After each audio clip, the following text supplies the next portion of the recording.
Hi guys, welcome to another episode of No Formula here on Onekingmultimedia. My name is Sika, and today we are here to bring you another banging story making rounds on social media. But before we get into that, make sure that you subscribe to this channel if you are new. If you just came across the channel, please subscribe, click on the notification bell, drop your comments and like. And now let's get it rolling.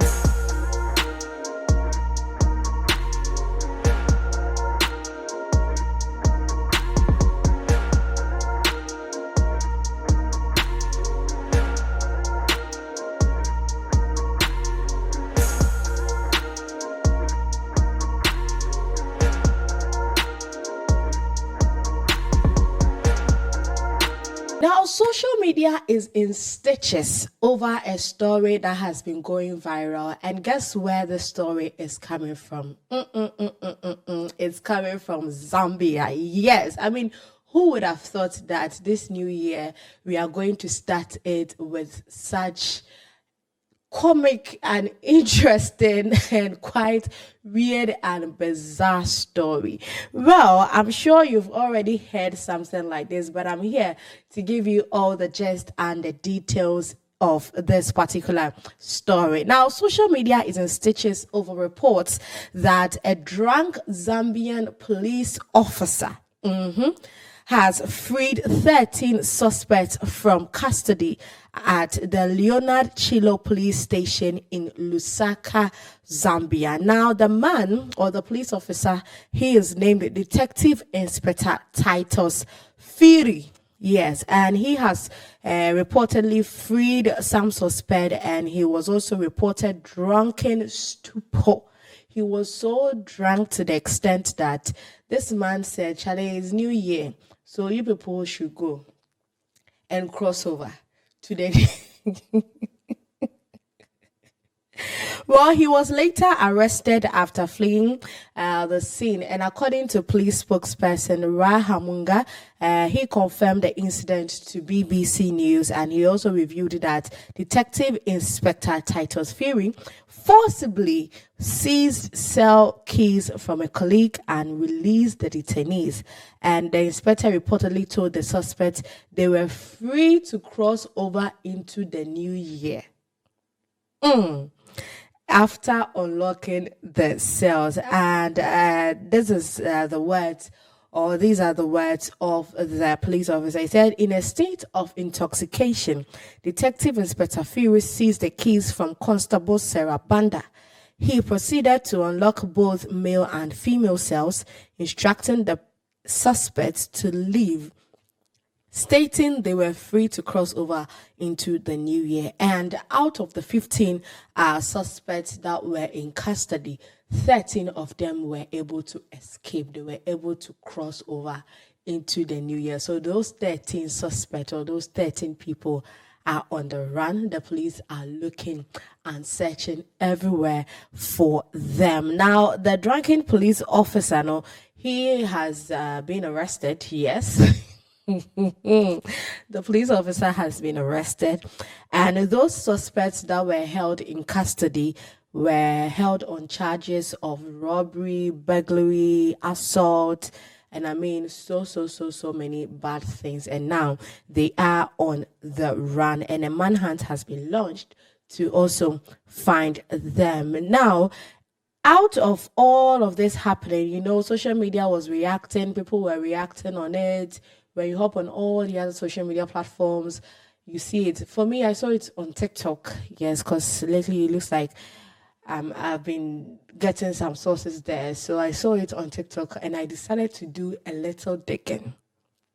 That is where I went and also found this man. Apparently, something like this has happened in Zambia before. Yes. So literally, we can say that history is repeating itself in Zambia. And former presidential spokesperson and also a lawyer, he is named Dixon Jerry, and he wrote on Facebook, I keep laughing each time I picture the scenario, comical, but then I remembered a similar incident in 1997. On New Year's Eve in 1997, The late controversial High Court Judge Kabazo Chanda ordered the release of 53 suspects, some of whom were deemed dangerous by the police. Mr. Chanda was annoyed that the suspect had been arrested as long ago as 1992, but had not yet appeared in court. Justice delayed is justice denied, he said in his post. So it looks like Zambia has a history. Yes, Zambia has a history.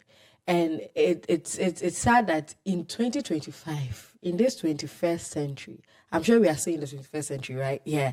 In this 21st century, we have a police officer that's going to act this way. And now this brings the question, what is the training that they go through?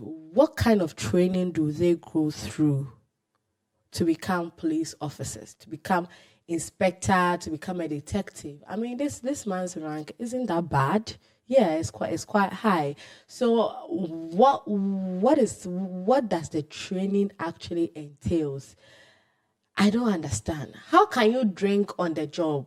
A policeman, as a policeman, if you find yourself standing at the roadside, I mean, doing your job basically, and you find someone or you stop a car and you realize the driver is intoxicated, you are taking him into custody. And now you are on the job, you are drunk. How are you able to do your job? How can you do the job well? It is so funny. I mean, this we are all laughing about this, but it's quite serious. Let's also look at it from another perspective. It's quite serious. It really isn't a good thing, but Charlie, it's just funny how we are starting this year, and it's funny. It's funny. I'm hoping that they find these suspects, because it looks like they are quite dangerous. They will start going back to robbery and assault and all of that. Who knows? Somebody might get very hurt in the process because of the actions of this particular, should I say irresponsible? Yes, this irresponsible police officer. But regardless, there are still good ones out there. That is why I always say that when issues like this come, the good ones out there should be able to add their voices to it to stop those bad ones from corrupting the others. Yes. And so that is what they have to do. But let me also hear your thoughts. Where are you watching us from? We know that we are in a global scene, right? So where are you watching us from? Have you ever heard something like this in your country, your city, your town, your village, your province, your region, your state, whatever it is? Let us know. My name is Ika, and this right here has been No Formula on Onekingmultimedia. As you are leaving your comments below, make sure that you subscribe to the channel, click on the notification bell, share amongst your friends and pals, and of course, follow us on all our social media platforms at Onekingmultimedia. I'll see you once again. Until then, I'm out.